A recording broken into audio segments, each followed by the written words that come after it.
Zen pinball fans, assemble! It's time to talk about the latest release from the now infamous Zen Studios, Pinball M, a horror-themed digital pinball experience. Before we launch the ball on this review, head on over to patreon.com/idreamofindiegames to hit the jackpot on indie gaming content. Net yourself awesome perks like Discord access, early and ad-free content, an exclusive podcast, and more. What are you waiting for? We'll see you over there. I always loved digital pinball games. While I might suck at the real thing because I never had enough quarters to hone my craft, you best believe I could sit in front of my Windows PC in the late 90s, early 2000s, playing 3D pinball for Windows, aka the Space Cadet table, to absolute death. I can still hear the electrifying sounds in my head to this very day. Absolute core memories. In the more recent past, I've been playing pinball games from Zen Studios for a good decade and a half now. My first title from this Hungarian team was 2009's Zen Pinball for the PS3, which I also played to death, competing with my friends and family to see who could get the most impressive score. I have many fond memories of these friendly competitions, and I played the hell out of the original tables.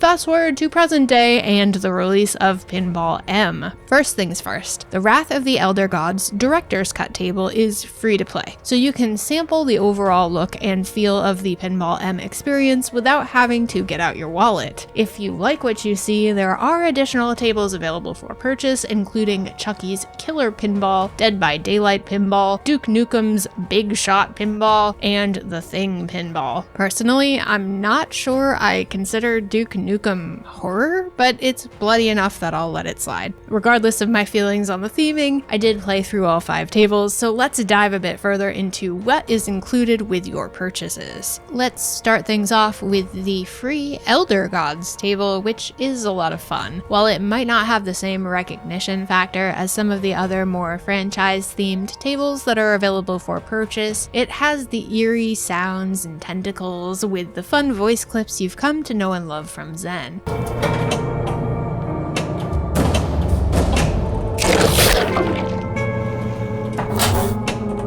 Which way, I wonder?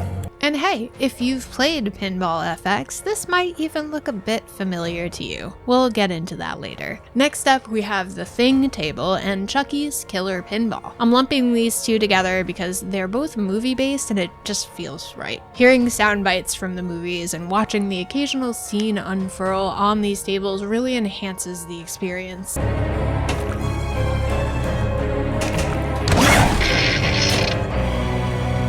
Eat dirt, Tommy!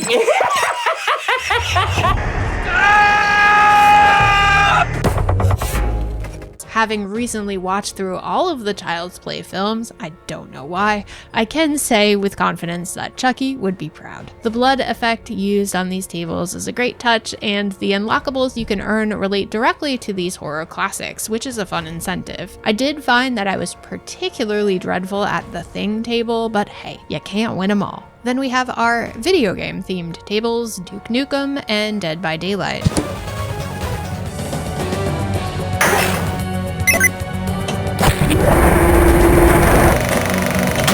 Damn, you're ugly. Duke's table feels classic pinball to me, featuring our titular hero jetting around and spewing his classic catchphrases. Dead by Daylight has some really unique twists, like the ability to choose between killer and prey at the beginning for different events and effects. This element makes the whole thing feel a bit more strategic and adds more replay value that I was not expecting. Both tables are fun and fresh. I certainly wasn't disappointed with either, but I surprised myself by liking Dead by Daylight a bit more, despite never playing the game.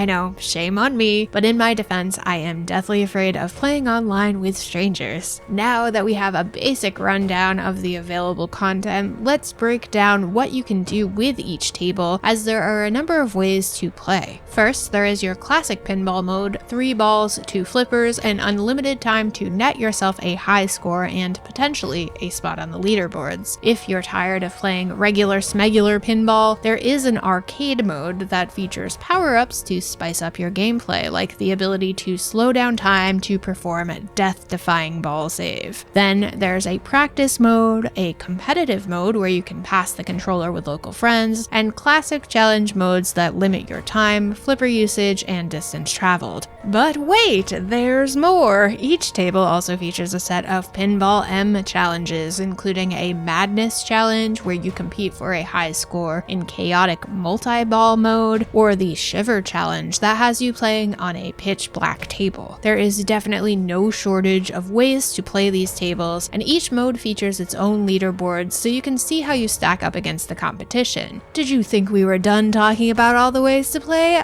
So naive. There's more. If taking on a random challenge without any sort of guidance isn't your speed, each table features its own separate campaign, where you can play through specifically designated challenge types to score yourself unlockables. Not enough for you? How about tournaments, events, and daily challenges? All the while you'll be leveling yourself up and earning even more unlockables to customize your play corners, banners, badges, titles, and so much more. There is definitely a lot to create and customize here, which is a nice touch, though seeing my name on the leaderboards, even if it's for a fleeting moment in time, is usually enough incentive to keep me coming back for more. Any way you play, the game runs beautifully and is going to be a welcome addition to any pinball-loving horror junkies. However, while I deeply enjoyed the theming and aesthetic of these tables, I do wonder why this had to be its own separate game. Zen Studios released Pinball FX earlier this year with a plethora of themed tables ranging everywhere from South Park to Snoopy and My Little Pony. I'm curious why it would not be possible or preferable to add these horror-themed tables to the already existing game that people are already using and purchasing tables for. Out of pure curiosity and a desire to understand, I did boot up Pinball FX to search for an explanation, but couldn't find any glaring reasons. The only real differences that were immediately apparent between these two games is that Pinball M offers the campaign mode, has the additional Pinball M challenges, and provides horror-specific content. Honestly, everything else feels identical. Hell, you can even play Wrath of the Elder Gods in Pinball FX. Granted, it's not the director's cut table, but it still feels very much the same. It's just an odd choice to make this an entirely separate product and have your consumers download another game. My second qualm is that the available content for Pinball M is pretty limited as of right now. Anyone familiar with any of the Zen Studios pinball titles knows that you're going to have to pay to download most additional titles that become available, and it's either a price of admission you're willing to pay, or it's not for you. Either way is fine, but I could see folks getting a bit tired of these limited offerings and returning to Pinball FX instead. Regardless, if you're a die-hard Zen pinball fan, I think you're really going to enjoy this assortment of tables and the content in Pinball M. I had a lot of fun with these original tables, customizing my banner and play corner, and trying to boost my score, and I'm sure you will too. As a lifelong horror fan myself, this set of tables feels meant for me, and I can't wait to see what other themed tables are released. I am awarding Pinball M the Bronze Genie Lamp of Approval. While it's an absolute blast and has no real glaring issues, you have to wonder why it exists outside of Pinball FX. I'm sure there's a reason, I just don't know what it is.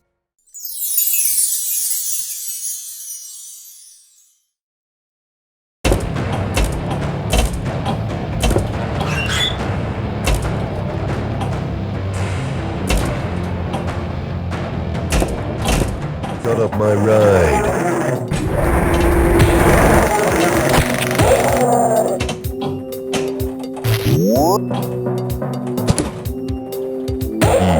Book 'em, Dano.